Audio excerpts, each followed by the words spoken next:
Well, g'day campers, how are we all? And thank you and welcome to a pretty big conversation tonight, and one that I'm extremely rapt that we're going to be having. Tonight, due to technical difficulties straight off the bat, it's definitely going to be interesting. Lisa, hopefully you're back with us in a minute. But tonight, our conversation is, does size matter? And yes, we're talking about penis size. And I've got with us 5 of the most beautiful ladies that I know that can help me through this, because right now we're about to take on a conversation that puts the fear of God into many men. Because are we adequate? What if we're not? How do we deal with that? So before we get into that, I would like to introduce everybody. I'm going to ask them to introduce themselves because we've got a few extras on the panel tonight. So we'll start with you, Angela. Okay.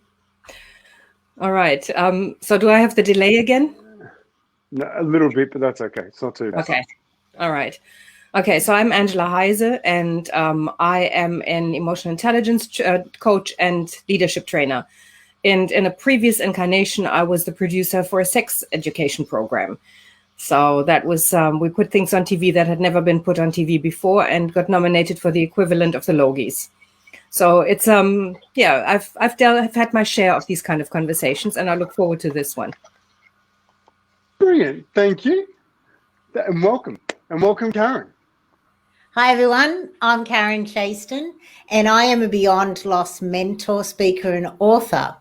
In a previous time, I was actually a CFO of a publicly listed company. And most people realize that what accountants use for contraception, do you know what that is? Their personality. So I haven't had any discussion like this before, but let's have a bit of fun. Yeah, beautiful. Thank you, Karen. I appreciate you joining us tonight. Thank you. Kylie. Hi, I'm Kylie. I talk to people about death and dying. Kylie's frozen. Oh, no. I'm frozen? No. Oh, no. No, she's good. She's good. No, you're on. So I talk to people about death and dying. I'm a death doula, so I already have conversations about that. In a previous life, I worked in hospitality for 15 years. So I have had many a discussion in a bar about all sorts of things. So I'm looking forward to having these conversations tonight. Thank you. Beautiful. Thank you. Lisa Jayne. Hi, everyone. I'm Lisa Jayne. I'm an emotions practitioner, and I like to sit with people while they understand how to use their emotions to feel more freedom and feel really empowered. I'm also the founder of Bungie, which is a not-for-profit platform that's doing amazing things, coming soon. You'll hear more about that. And I just have real-life experience. I have no official history in this topic, apart from that. Brilliant. Thank you. But life experience is everything. So, Rose. Thank you. Hello, I'm Rose Davidson. Oh, no, we've got no voice.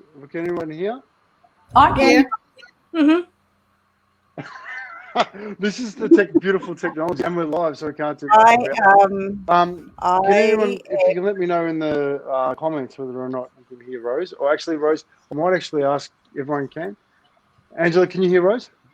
Yeah, you did this earlier, and then I actually couldn't be heard by anybody, so I had to jump out. Rose, do you mind clicking out and clicking back in to see if we can get it in the broadcast, please? I'm really sorry. So I'll do that. Yeah, beautiful. Okay. Excellent. So tonight's conversation is about size matters, and when Rose comes back in, we'll introduce. So one of the things for me is, as a man, I believe it's my duty to create the best world I can for my son. I believe that's why I'm having this conversation. And it's a selfish reason, because I want my son to know how to treat a woman, because I think in today's day and age, with so much porn and everything going on, and people getting their education for sex from porn, I think it's really important we have this conversation, because I know that's where I got my education. I read it in the schoolyard, and I don't think I necessarily treated women correctly as I was growing up. And even now, I'm still needing to learn that, to love my wife better. I want to love her better. I want to connect better. So this conversation for me is everything. So, in saying that, I'm going to open the conversation. Actually, forward to that. Hey, Rose, how are you? Hello, can you hear me now? I can, thank you. Would you like to just introduce yourself, please? I own a business called DoesBiz. It's at the moment I am doing PowerPoint presentations and promo videos for small businesses. I've recently started a podcast which is called Talking with the Experts, and I had the lovely Alan Stevens on today. So that was really exciting. And in a previous life, I was a customs officer, and I have previous experience in does size matter or not. Brilliant. Thank you very much. Well, I'm going to stay in the same order, and I'm actually going to go around and ask everybody a question first. And it's something as a man we will never understand. So I'm going to start with a question. What does it feel like to have a man inside you? Because we don't know. What does it feel like? We've got no idea. We're going to start off because it's... I'm being serious because I have no idea. And as someone who wants to connect better with a man, you know, it's all external for us. So if that's okay, if I can ask that question, Angela. Hoi. Okay. Hey. Well, we start with a simple question. Yes. Absolutely. How does it feel? Well, irrespective of size. My God. It's on the spot. I'm sorry. Let me put it this way. For me, it's a question of trust, because it is literally inside my body. So there has to be the trust has to come first, and then but you want to know the physical sensation. Yeah. Well, that depends. Okay. It depends on. Then it depends on the man. It depends on the movement. It depends on the arousal. It depends on the position. There are all sorts of factors that fit into that. I can't give you a generalized answer. That's perfect, because that's perhaps what we need to hear, because, you know, as a guy, we don't know. So every different position, every different size actually makes a big difference to the way it feels. Yes. Yeah, cool. Also, so what the is it? foreplay. Also, the foreplay makes a difference. Yeah. Okay. Do you want to share that with us? The arousal. Yeah. Yeah. Well, a lot of men don't think that there needs to be foreplay. They're ready. So, aren't you ready? And, yeah. So, and it also depends on how often you've had sex. Let's face it. The first time we have sex, it's not that comfortable. Obviously things have to happen. And so there's a lot of factors that go into it. It also, as Angela said, depends on the man, depends on whether you're in love with them. Obviously, if it was not your choice to have sex and the man decided it is his choice, that's never going to be a good situation. So there's a whole lot of factors that come into it, whereas did the woman actually say yes? Because if the woman hasn't said yes, it's never going to be comfortable for her, because she's not going to lubricate in the same way. Yeah, beautiful. And I really appreciate that, because I mean, I'm a big fan of that. It's got to be consensual. Yeah, but Scott, also, like, if you just look at the fact of sex in itself, right? Yeah. The man is the giver, the woman is the receiver. So the more that you are together in that give and receive scenario, the more love and the more enjoyment is going to be for both. That's on simple terms. Yep, perfect. Thank you. Kylie? So you mean from a physical? That's the question. What does it feel like physically? Yeah. So good your son didn't get on this tonight. Yeah, I know. It was such a funny conversation this morning. It was, my son, 16-year-old son, he was like, I'll be locking myself in my room for this one, Mum. God love him. from a physical point of view, the best way I can describe it is all the nerve endings and sensations are on the outside. So it's not while you know they're in there, it's more of a knowing and a sensation rather than a feeling, and everything is felt on the outside. So that's why when Angela said it's about angle and position and things like that can be felt differently, because there's a lot more nerve endings and feelings and sensations and pressure and all sorts of things on the outside that then, you feel more inside. Remember, women can wear a tampon. We don't feel that. Women can wear a tampon all day and not really feel that there. So there's a spot where there's not a lot of sensation, but it comes from the pressure and the lubrication and the foreplay and all that. And so all of that plays into it. So physically, that's, Yeah, interesting, because most guys wouldn't understand that a woman doesn't feel a tampon. Most guys wouldn't understand that. We look at that and go, is that like a penis? Because it's going inside you. That's what we do. We don't know what that is. Yeah, that's as a guy, that's how we would understand that. We feel it go in and come out. Yeah. It's the first 2 to 3 inches of the vagina actually have pleasure receptors. That's where the G spot is and all of that. It's when but that's not where the tampon goes. The tampon goes to the cervix, and that's where we don't feel anything. Okay. So again, unless the size is very big, and then we feel that. Unless what? The size is very big. Size is very big.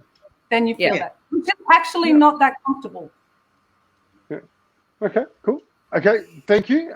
Look, I'm asking these questions because most guys, and I'm an average guy, right? I'm just Joe Bloggs, but these are the things that I don't understand. And I would say most of you think I'm a pretty rounded sort of bloke, and I still don't know these things because I haven't had the opportunity to ask. That's why I'm so grateful for tonight. I'm getting the opportunity to ask. So, Rose. Lisa was next.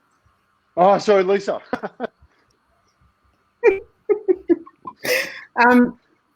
That's all right. I was happy to wait till last. So I feel that when you're making love or having sex with a man, it's the closest that you can ever be to another person.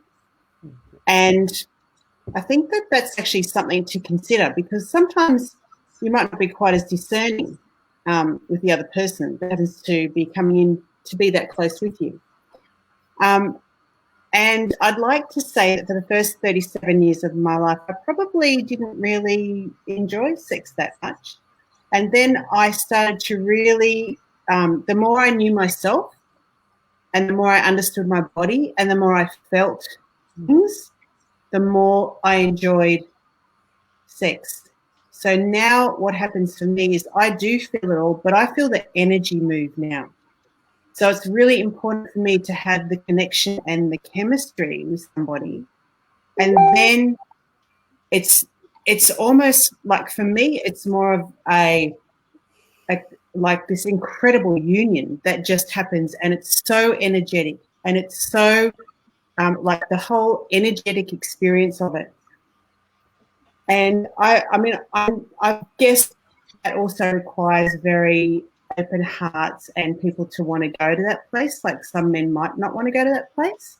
But for me, it's more of this incredible energetic experience, which is just so blissful, and it adds to the physical sensation.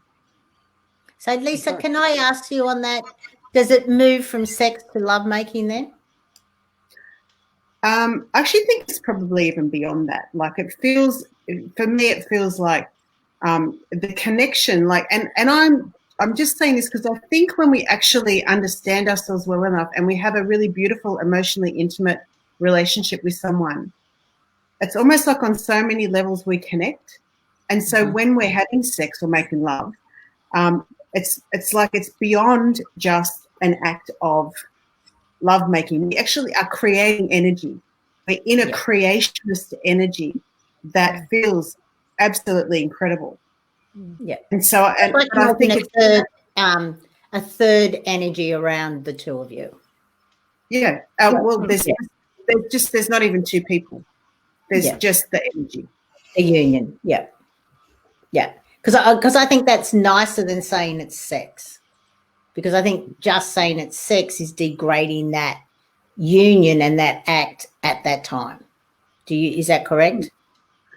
Yeah, I also think, like I understand too, at sometimes in your life there's a place for just hot, raunchy sex. Sometimes you have an itch that needs to be scratched. So I think there's a place for that. But I've come to understand that if you can build those beautiful connections and the openness and the, then there's another level that comes into it. Yeah, cool. Yeah. Brilliant. Thank you. Because that's something I want to discuss in a little bit, the next level of sex, because I'd like to see it go a bit further than that. So, Rose. Well, for me, I've never really enjoyed sex all my life. I've never found that, even with my husband, I think we've probably only really enjoyed it once, and that's when we made our daughter. For me, the only time, and we were talking about what does it feel like inside of I feel the penis going in, but I don't feel anything beyond that. I don't know. It's just I don't feel any sensation. There's no unless there's a lot of foreplay, and it has to be a lot for me. And I'm a clitoral type of person. I'm not a, I get more enjoyment out of clitoral play than I do from actual penetration. So so for me inside I don't feel a great deal unless it's just the entry first. So and that's the only time that I actually feel anything. Yeah, brilliant. Thank you. So that's interesting, because a little bit of different perspectives everywhere. So everybody's sort of got their own mojo, if that's right way to put it. Mm-hmm. Love making. What do you think it needs to actually make love? What do you need? What's the connection you need to make love, Angela? As I said before, it's trust. Okay. I've never been somebody who went for one night stands. It's never been my thing. Like Lisa, for me, there's got to be, and Karen, and we talked about that extra connection that has to be there for me. So, and then again, you can have raunchy sex and it can still be lovemaking if you have the intention of connecting while you're doing it. But it's for me, it's not just a physical thing. For me, it's a connection. It's again, as Karen was saying, you never get any closer to anybody ever. This is as close as two people can get. And so for me, that has to be more than physical, because again, it just means so much more than a penis and a vagina for me. I wonder if obviously from a woman's perspective, our enjoyment or our ability to maybe move onto another level has a lot to do with the connection and the emotional intimacy and the our ability to know our body, I guess. Like for me, it was about I woke up to my body and the sensations in my body, and I wonder if there's a place for men, because I had a similar discussion with a friend of mine, and I sort of feel like the emotional side of things, because men, it's a very primal sort of action, isn't it? Like I know for a lot of men, it's almost they can't control. And I know when you're younger, it's like this incredible urge.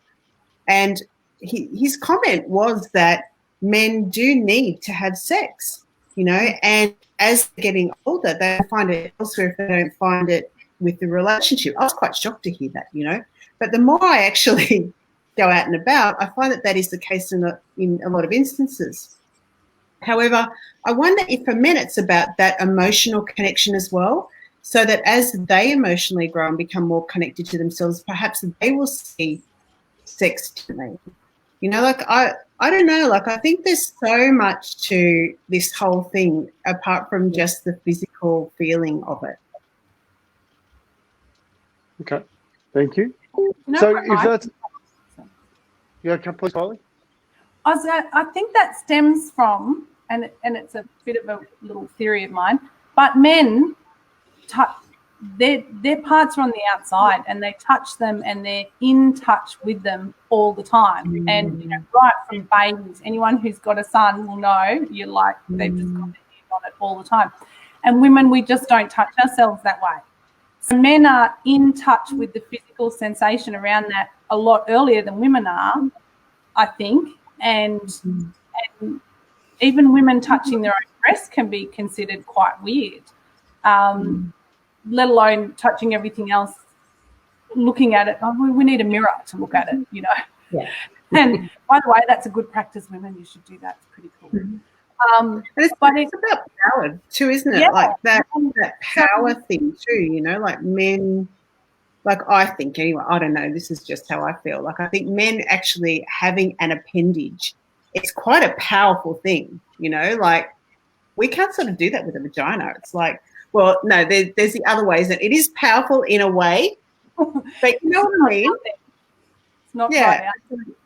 It's yeah, and I in my experience, I just think men are in touch with their bodies and what they want physically way before we are, and quite comfortable with saying, but I like it like this.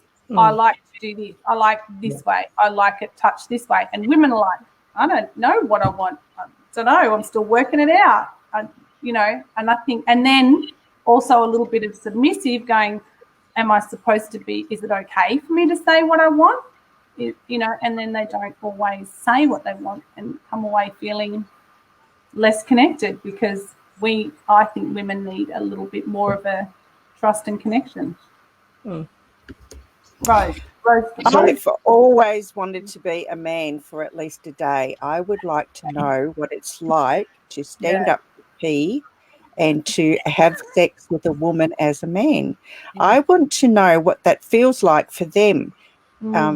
That has been on my bucket list forever, and the universe has not granted me that wish yet.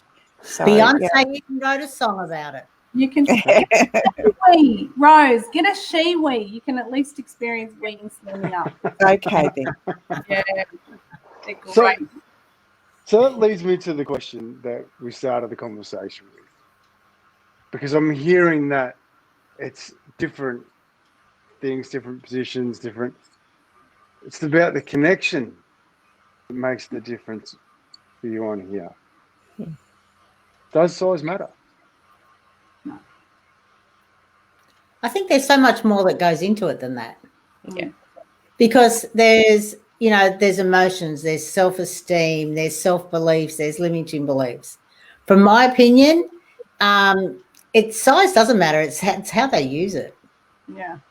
And it's, you know, it seriously comes back to, like, I had a girlfriend, and we all know the old, you know, whether it's an adage or whether it's true or not about, I don't know what the right terminology to use now. Maybe I'll just use African Americans and just generalize it for all of the world, that they normally are larger than, say, Anglo-Saxons.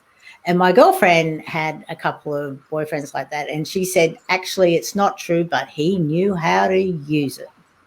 And I always, you know, it always stuck in my mind that I think that's what it all comes down to. It doesn't really matter what size it is. It is how they connect with you physically, emotionally, and mentally, and probably spiritually as well. I wonder if it's also their confidence in that, because in my experiences, like, I do think size matters. Like, for me, it's made a difference at times. But I've also had experiences where the size wasn't as large, but the man really loved his dick. Like, he really loved it. He loved it so much that he was just like, I've got a great dick. And I'm like, that's awesome. And it really, honestly, like, I thought that was very cool. And I do think that that's what matters. Mm. So it comes back to their confidence and their self-esteem, Yeah. their belief in themselves. And by the way, that is not, I mean, I know that a lot of men name their dick. Their penis has a name. I mean, I don't know any woman who names her vagina. No. I mean, some may call it yoni or something, but there's no big willy or my friend, Caesar or whatever. I mean, yeah, men have really, no, seriously. I actually made a film about that. We talked to men about, their penises, and they all had a name for it. Well, we have to ask Scott. Scott, have you named yours? Absolutely. When I was a younger fella, Stanley. See? Kind of hand a man Why a did you grand name it spanner. Stanley? Scott, why Stanley? You can't hand a man a grand spanner. Stanley? Oh, God. Ah, see, it's within your age. Nice. So Oh, anyway, Matt will have a cup of tea. Yeah, Yeah. but that's not the self-confidence, but that builds self-confidence. If you've got a relationship with a part, that you can name and basically have a conversation with, then it's very different than when you have it's an integral part of your body.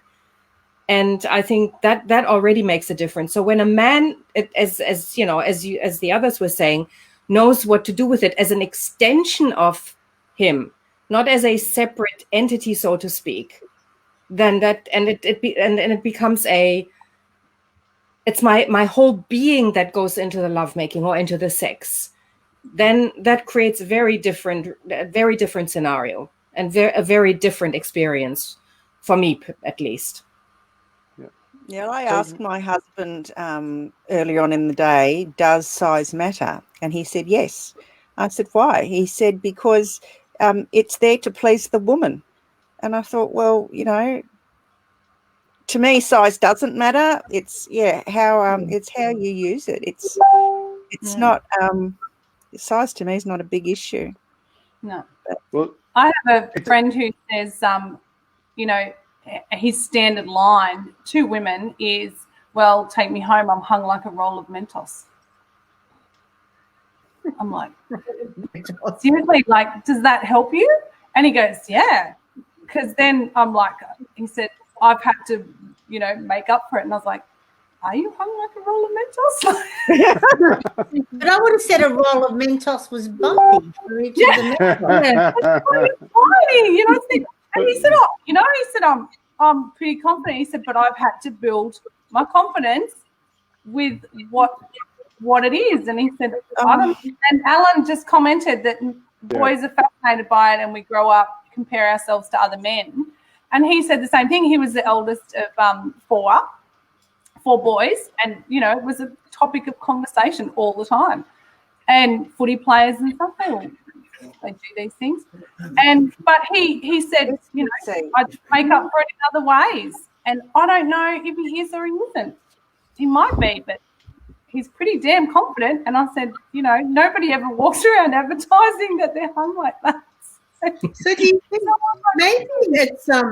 maybe that's true? So maybe, like in my case, I've had a couple of interesting experiences when penis size was very small. Yeah. And maybe it was their insecurity rather than the actual size of the penis that created the, you know what I mean? So, yeah, absolutely, I can see that. And it's a confidence thing, yeah. And on the other end of the scale, I met a guy who had a reduction. Yeah. Yep.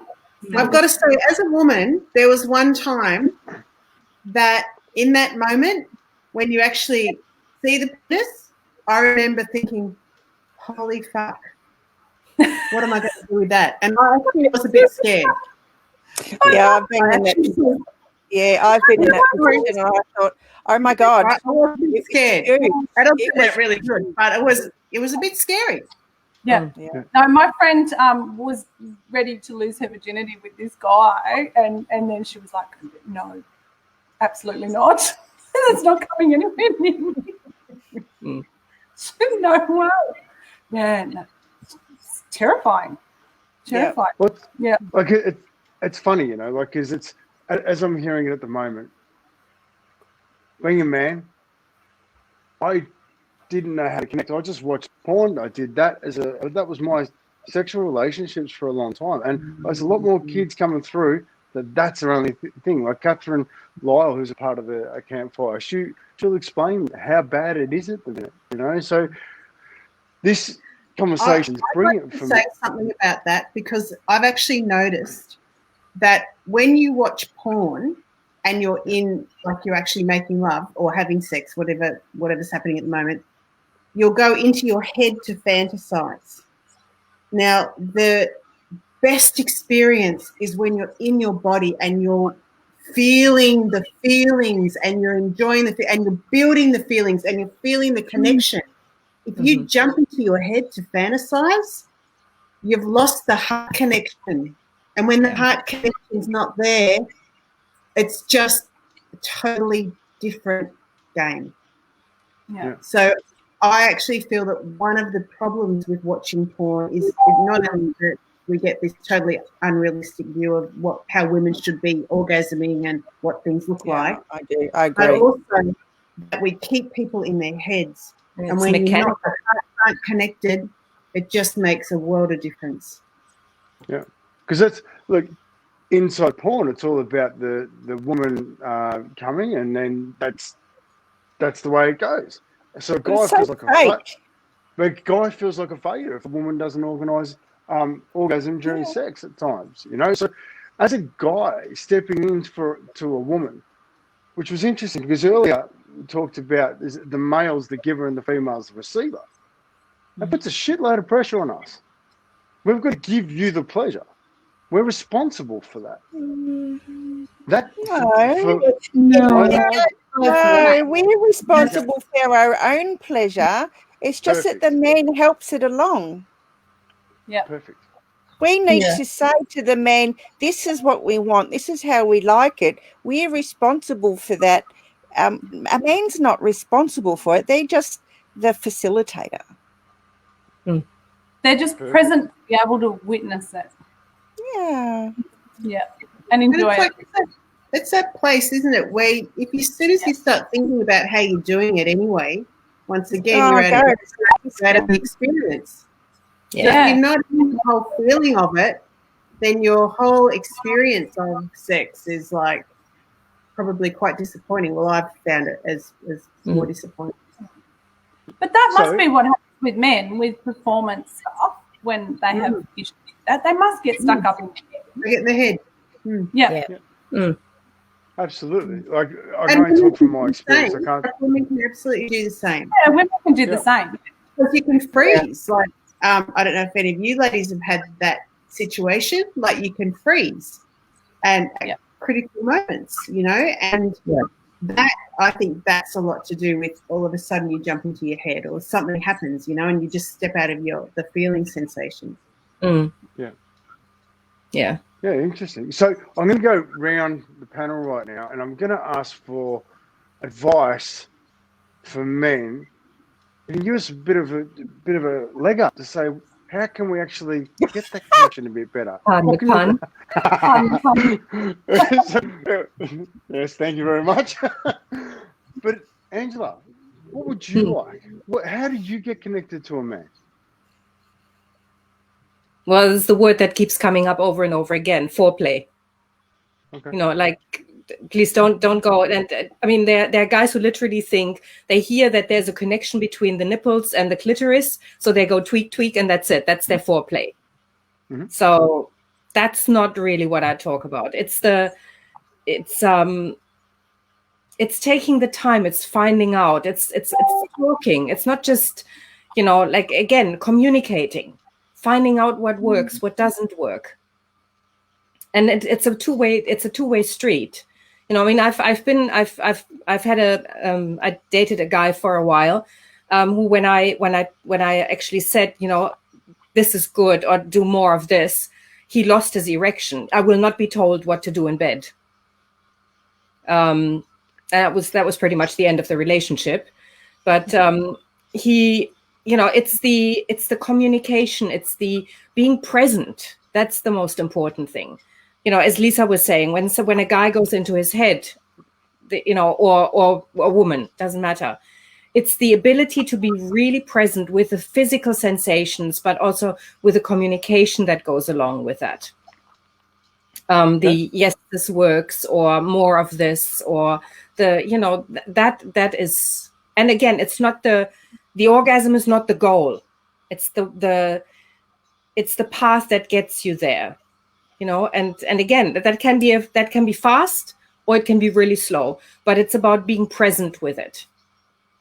I mean, I've asked guys, so what do you think of when you have sex or when you make love? And I've had several guys say, oh, I fantasize about other women. That's pretty much a no-no. Yeah.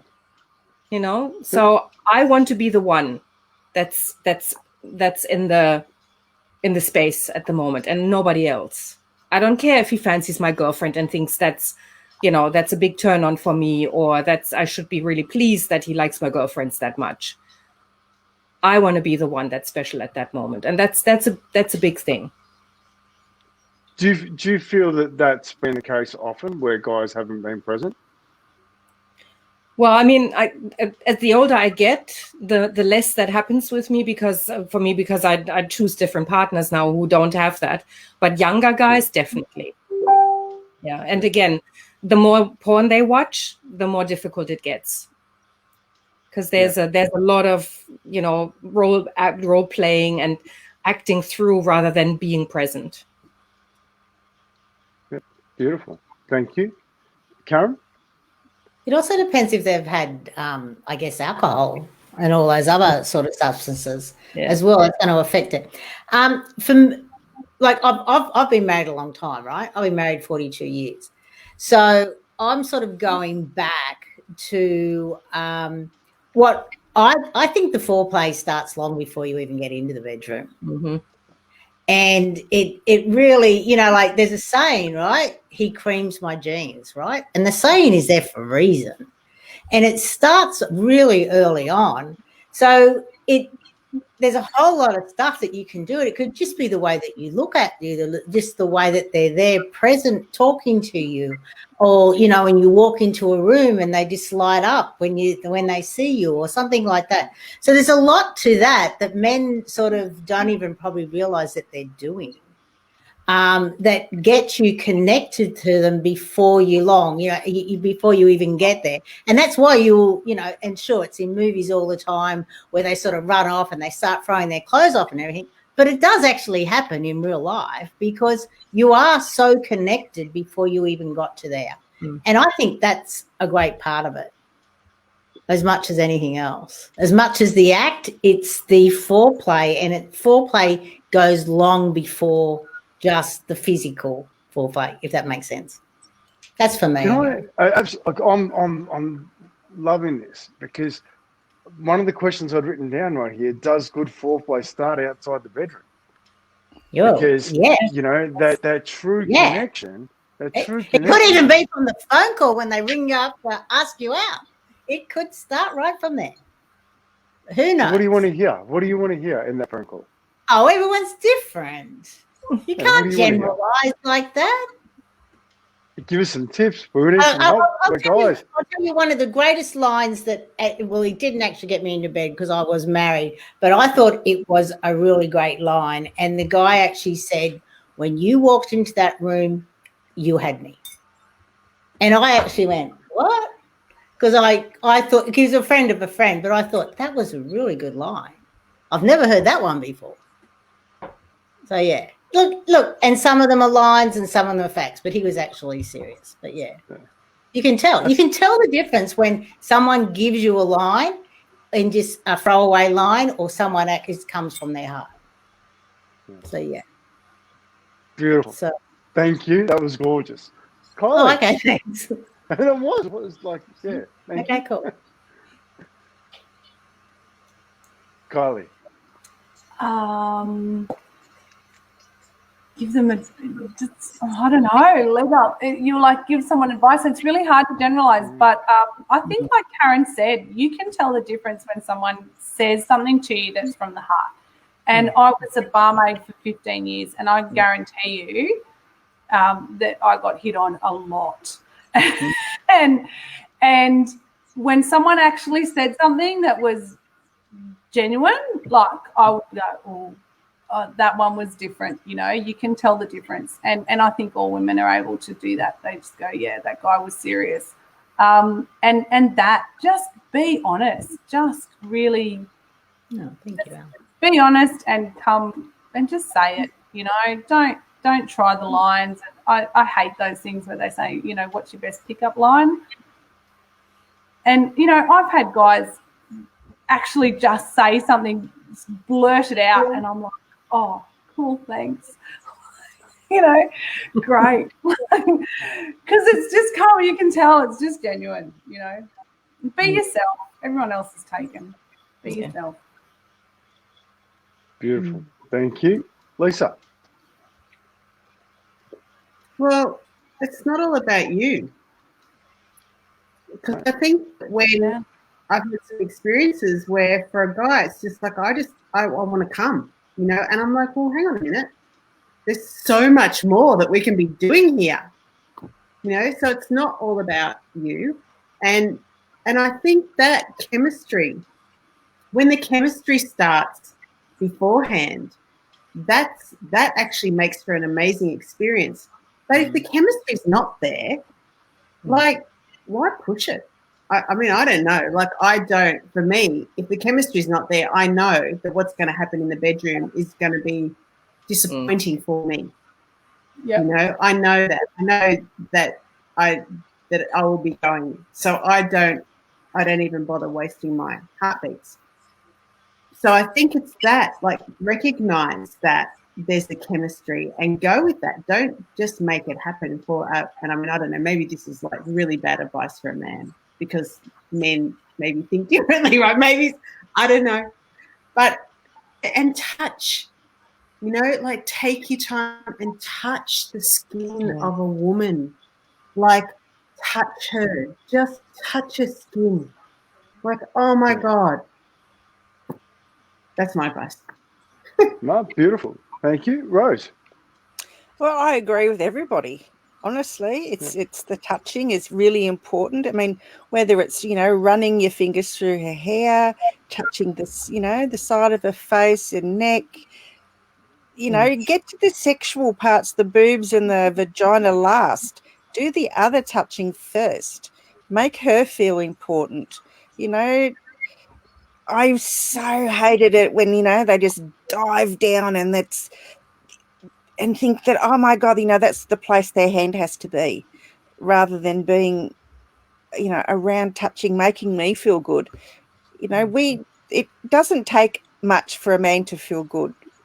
It takes a lot for a woman to reach that point where her body's ready to orgasm or feel the connection or whatever it is, words you want to use. It takes a lot, and touching the sexual bits, you know, the boobs, the vagina first, it should be the last place that you're touching. Yeah, brilliant. Because, like, I would love, there's a scene in, come on, brain, I knew I did that. I should have written it down. Al Pacino in Scent of a Woman, where he's a blind man. Yes. So, and he touches the back, center of her back. Yes. And then he talks about a woman and the way a woman is held. And to me, that's stuck in my mind forever. To love a woman, to really, really appreciate women. And that's something that we need to learn how to do, but we're going to learn through failure. Like, I myself, you know, found myself in a position where I met a girl and it was fantastic, and I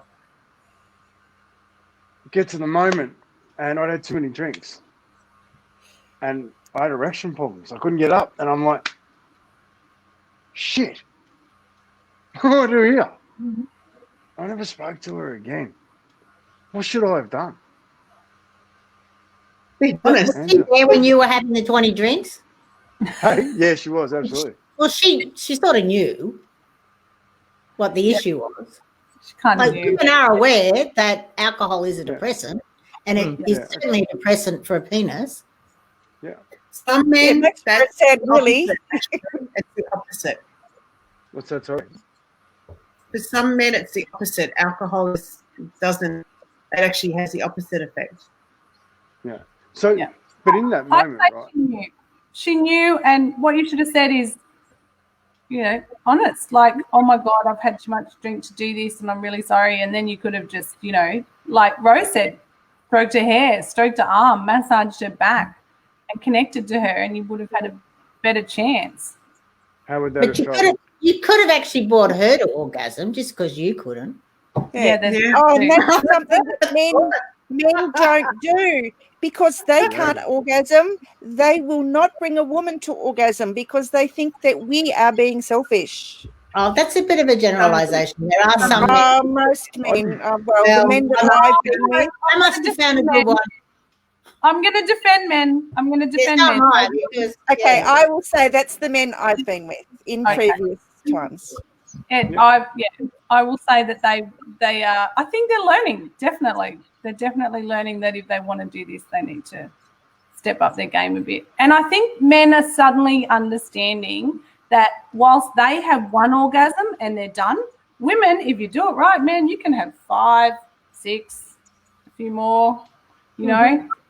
Like if you do this right, then just because you're done doesn't mean we're all done. Well, that's interesting.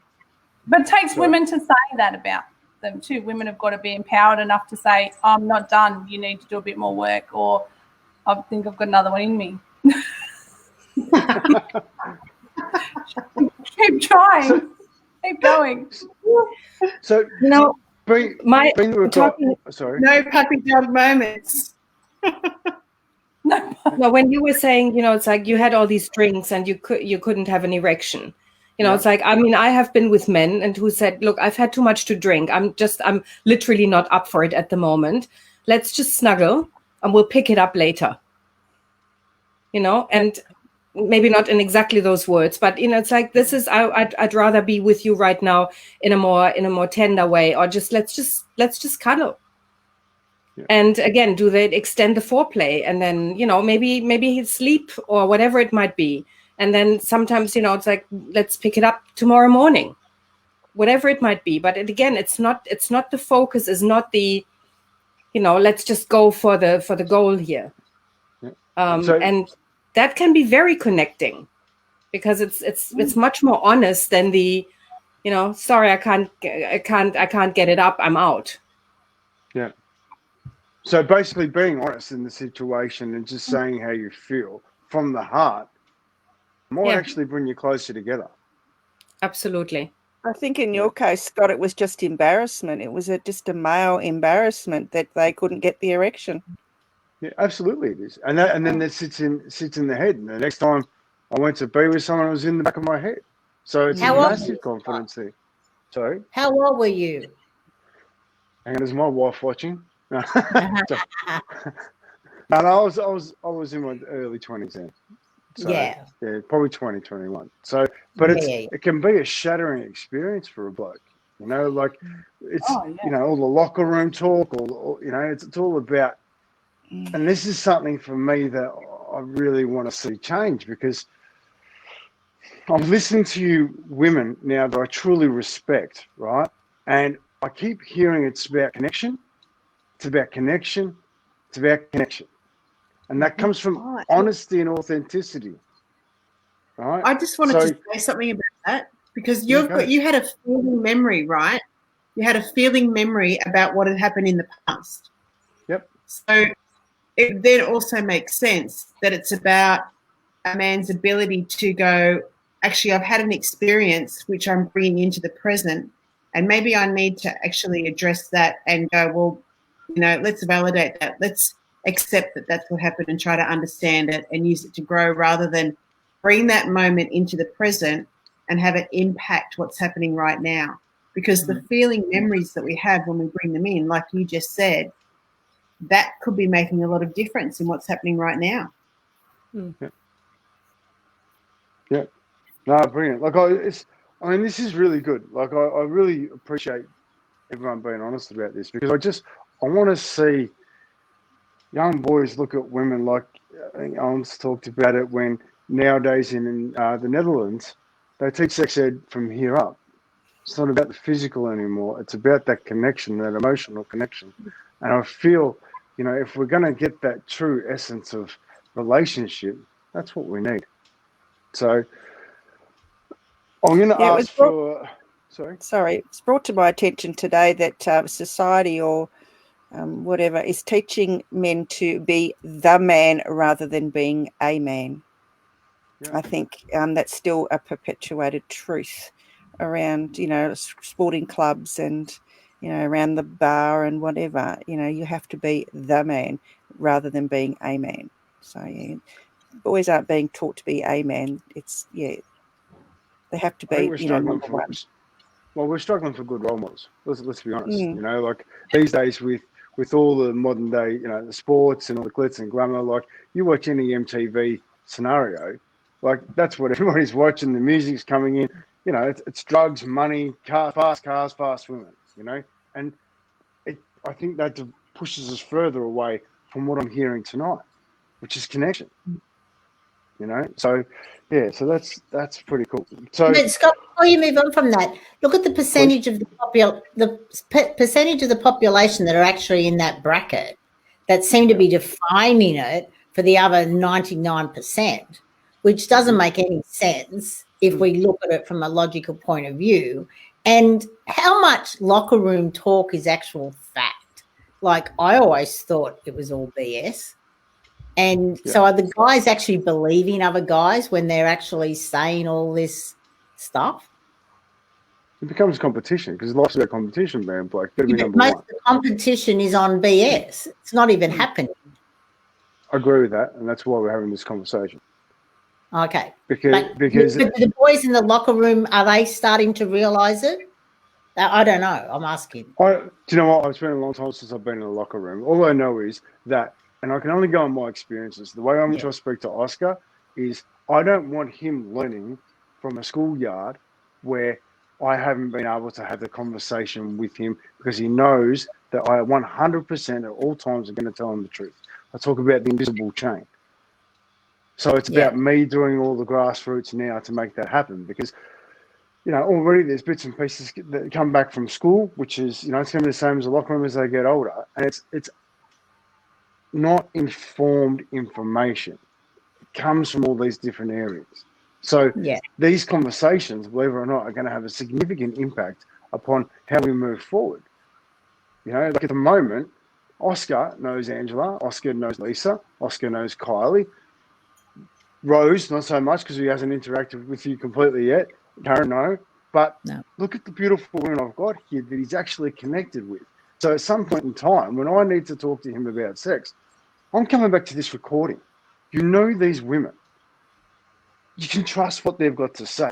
Hear what it's about. Because that's where the beauty lies. Like, if we try to connect more as humans, as we're hearing, this is going to be a beautiful place. How would you feel, Rose, if you had a man who took all this evidence, all this information, applied it into you? How would you feel? Oh, like a queen. I'd feel so special. It'd be so great. You are a queen, Rose. Teach us how to be a king. You are. Yeah.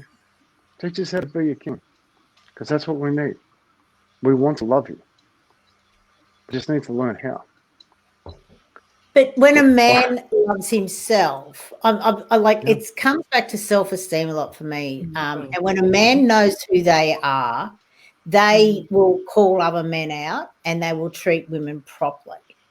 So it is as much about them understanding, but it's more about them understanding who they are. Because when you, male, female, whatever, when you know who you are and where you're going, you put it all to the side and you call people out. And I think that is the conversations about having to your children and to, and that's what I feel all the conversations about for men and women as well. Like, I'm not saying, a lot of women do silly things because they don't know who they are as well. I'm not sure if you're aware, but the larynx and the cervix are actually connected. They even look alike, to the point that when a woman is ovulating, she'll get phlegm in her throat at the same time. So they are connected. So if you're overusing one and underusing the other, so if you're having a lot of sex, this is a female, and you're not using your voice, you will normally, because you've been shut down, you will have more and more sex. And because they are so connected. So when women understand who they are and they have a voice, they will actually use sex the correct way. They won't be promiscuous and all those sort of things. So it's just as important for women to know who they are, for younger women, for all women, and so that they understand that when it does come to sex, then they're doing it for the right reasons, not just to be liked, is, I guess, the polite way to put it.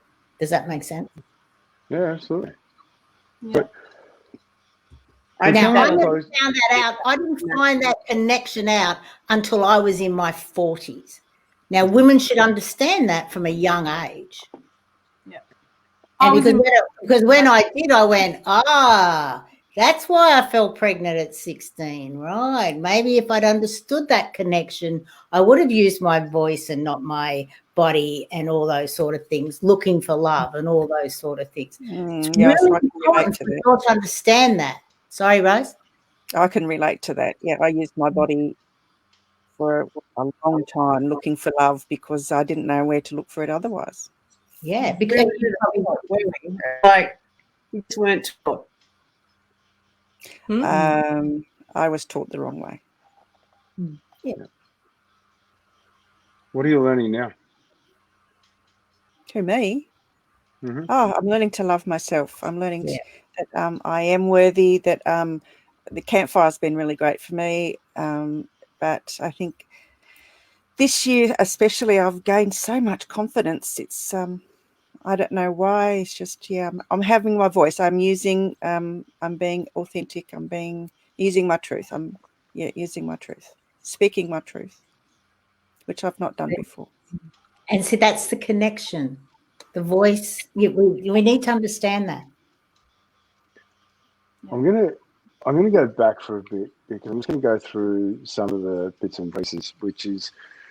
And I have an apology. Someone said, as a Facebook kid said, please don't generalise, and that's when I said most men. So I need to apologise about that. I sometimes tend to use words that come out of my mouth before I engage my brain. So I wasn't meant to be. I appreciate that, Rose, but this is part of what this all needs to be about. Because there's a comment here, what a wally, and I'm presuming that's when I started talking about tampons. There's a comment about that, and everybody's at a different level of chemistry, big deal. I thought that was a terrible comment as well. But it doesn't matter. Like the part that we're looking for right here now is respect, right? And we're all learning. I've asked some questions that maybe are wrong, maybe are not. But here's the thing. I'm with 5 women that allow me to make mistakes. You're allowing me to connect with you so that we can all learn.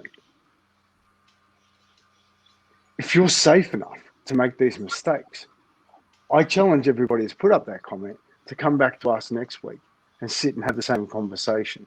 Because at the end of the day, all I think we're after is that connection. Any light on that? Yeah, well, it's one of our basic needs. Yeah. And I think it scares a lot of men when you are that connected, and especially a woman. There were some comments before about Lisa coming at it from a tantric point of view, and I think that's, definitely that. And someone that says Facebook user that we're not talking about sacred sex is hardly ever taught. And when we talk about sacred sex, that's different, and that connection is so important, and it can be really huge. I do believe that would be a great way for society to move forward, to actually have so much more education around sacred sex, because it's all about connection. It's all about your own evolution inside yourself. Yeah. And that for me, the more I've evolved as a person and I've emotionally evolved, the more present I can be. And the more present I am the sexual energy. I just am it. When I'm in it, I am it. And it's just, for me, that I think that's maybe the point of it, because it's creating cosmic energy, like. And the ripple effect of that good vibe. I think it's also that men need to be confident in their own, in themselves. I mean, you know, as one of the ladies pointed out, you know, they touch themselves from an early age. You know, their appendage is visible where ours isn't, and you know, so it was Kylie, yes, Kylie,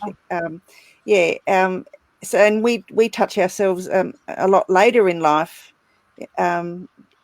so yeah, we're not as connected with that. I mean, yeah, we takes a long time for us to connect, but I don't think, I'm getting confused, but men don't. They look at their penis as a means to an end rather than, you know, providing a pleasure.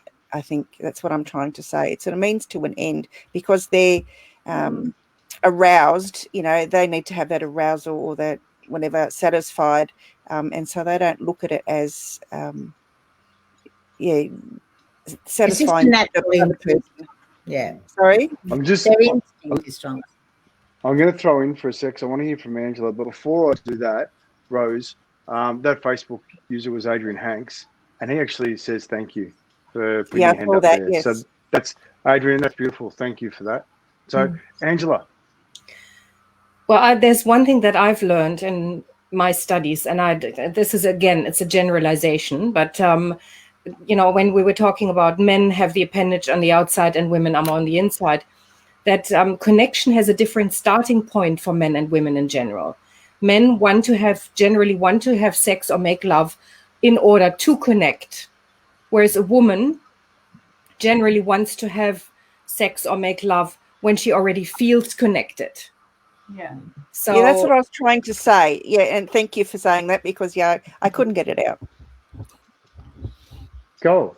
And There's so many deeper underlying things, you know, like for men, it might be about, you know, trying to get the love that they might not have experienced as a child. Like, and women are the same, trying to find the love that, you know, they might not have felt from their father. Like, there's all this stuff that's underneath. And I think that's what we're all saying. It comes back to how well we've worked through the subconscious patterns that get in the way of us being who we really are in those moments.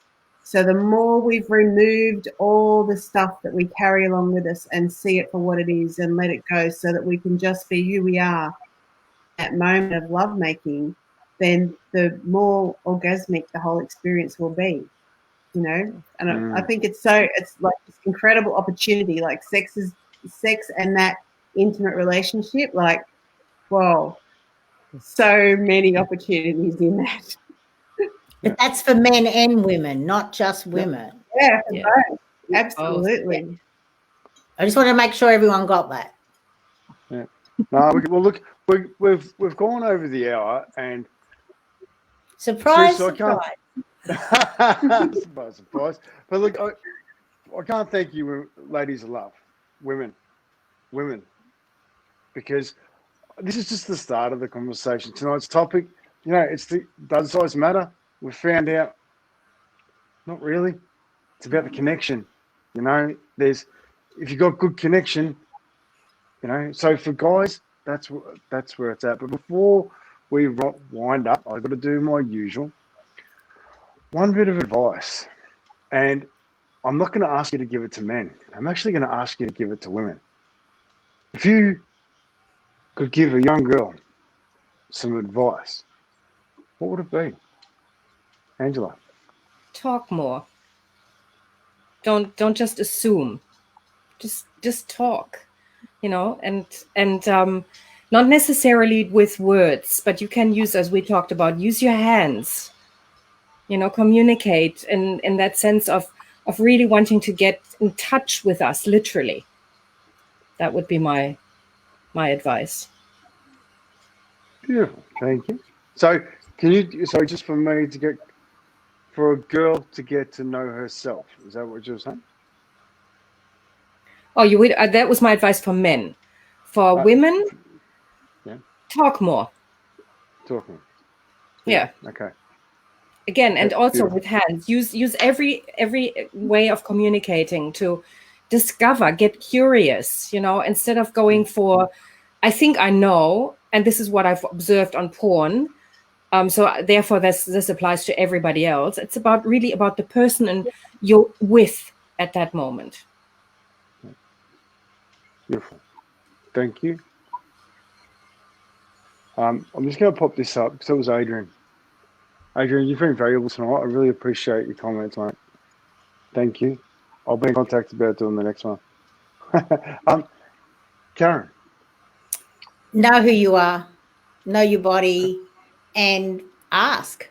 If something's going on and you don't understand it, just say, I don't know about this. I'm not comfortable with this. Just state it. Don't feel you have to do something you're not comfortable with. And if you want them to do something that they're not doing, ask them. If that's how you get your joy. It's about knowing who you are and using your voice. Yeah. And it takes time. Especially like I was brought up Catholic. Bloody hell, you weren't even allowed to even look at your body, let alone tell someone what you want done to your body. Hence why I'm pregnant at 16. No. But no, seriously though, it is about knowing who you are and being comfortable in your own skin, and then you'd be comfortable with someone else within you. Beautiful. Thank you. Kylie? Love your body. There's some stuff you can do about your body, but you can't make your boobs bigger or your hips smaller or whatever, or your legs longer, whatever it is that you don't like about your body. Learn to love it, because this is your body that you're in. There's some stuff that you just can't change, and do you really want to go down that plastic surgery route? Just learn to love it, because when you love that, everything about your body, not just looking at yourself in a mirror from every angle. When you do that and you love your own body, the connection will be there with someone and yourself and everything, just everything. The ripple effect from that is huge. Yeah. Actually, that's beautiful, Kylie. A lot of time when I talk to people, when you get comfortable doing the mirror work and you can actually end up doing the old Fonzie salute, the yay, that's what you want to get used to doing. And when you can do that every morning, that's when you're in a good spot. Yeah. Awesome. Thank you. Lisa? Well, I have a 13-year-old daughter, so I try not to give her any advice because it never, ever ends well.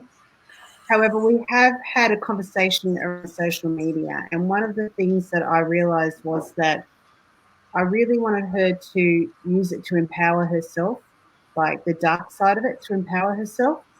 And one of the things that we were talking about was how, and I shared with her that we are these divine feminine beings, and what we have is so sacred and so beautiful, and to just give it away, to give away tit pics or to give away like pussy shots, or to sell out, to give what we have, which is divinity, for what? Appreciate how freaking amazing this is that we have as a woman, and value it, because it is the most incredible treasure we have. And so many young women just give it away. Yeah. Like, oh. And I'm just like, this is just so beautiful what we have, and to value it. And if people come into sexualized and they don't value it, then they're not the people to be hanging around. Beautiful. Thank you. Rose. Well, I've learnt over the years that our bodies are very sacred places. We carry and nurture life within us when we are, having a child. So we need to respect that, and men need to respect that as well. So we are the epitome of the sacred space, I guess. And so we as women need to learn to honour that, and that we I agree with Lisa. The pussy shots and the sexting and all that stuff. Why are you doing it? Why are you cheapening yourself for what value? What are you getting out of it? Those people that you're sexting to do not respect you at all. And so why aren't you respecting yourself? Respect your body, respect yourself, because no one else will do it unless you have the respect for yourself. You have to respect yourself first. And don't get me started. And don't get me started on it, because I will go on a tantrum and a rant for hours. But it is a gift. I think it's like actually women to think to ourselves, we have a gift that we bring to the plate. And if we consider that we are the gift, then I think there's a lot of things that will change when we actually come into a closer relationship with men. It is such a gift that we bring. Yep. Not that we're better than. I'm not saying we're better than. No, we're not. We're not. But we are a gift. Yeah, we are a gift. We can nurture. We nurture the children that are their progeny. So really, respect yourself. Yeah. I'm going to ask you a question that's just come to me, and I'm sitting here listening, and I'm like, how much do you love men? Do you love men? How much do we love men, did you say? Yeah. Yeah. I love men. Yeah. I love men. I love men. Yeah. So do I. I'm a mother of men. Yeah, I'm the biggest flirt out, so I obviously love them. I think I just think there's a place for both of us to be our authentic selves. Yeah. And and men and women together, of course. But it does always come back to respect. There's nothing worse when you have been disrespected on both sides, man or woman. Yeah. That's epic. Tonight, I'm not even going to give any advice. It's not about me tonight. Actually, to be honest, it's been all about me. So I've sat here and I've listened and I've gotten to enjoy. But I feel we're going to change the world if we keep having these conversations. Yeah. Because we're all going to feel better when we've got that true connection. So thank you so much for this conversation. Thank you, anybody who listened.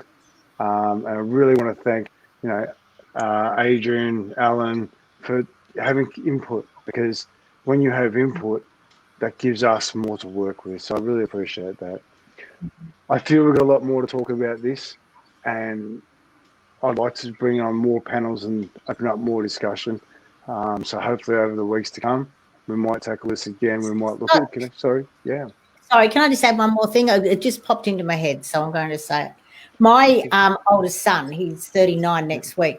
His fiance actually said to my husband and I not long ago, "Thank you for raising Ben the way you do. He really does respect me and other women." And for like a girl to say that, I thought that was the greatest compliment that we could have ever got. It is about the way that you raise your children, and it is about letting them know that to respect women, but you've got to let them know who they are and help them to love themselves, so that therefore they can easily do that. Yeah. So, if my son ever disrespected a woman, he'd get a 50-year-old from me, honestly. There was no way. I brought him up with great values, and a woman is to be respected. It doesn't matter what she does for a living. If she's walking the streets, she still deserves respect because she's trying to make a living. It's not only that, you don't know what's happened in her life that put her there. That's what I mean. She's just trying to make a living. Yeah. On that note, I'm blessed to be surrounded by good men, and hopefully I'm raising one. So. Thank you, Scott, for being a good man around me. Yeah. Thank you, Scott. No, thank you. On that note, girls, if you want to hang around for a minute, thank you to everyone who's watched and shared the conversation tonight. And I look forward to having more conversations like this. Men, I want to have a conversation, same deal. So if you see this conversation and you want to join in, I'd really look forward to having you on here. Letting women know what we like to, So have a fantastic night, everybody. Thanks very much. We'll see you all next week on the Campfire. Thank you, Angela, Karen, Kylie, Lisa, and Rose. All right. Ciao. Bye.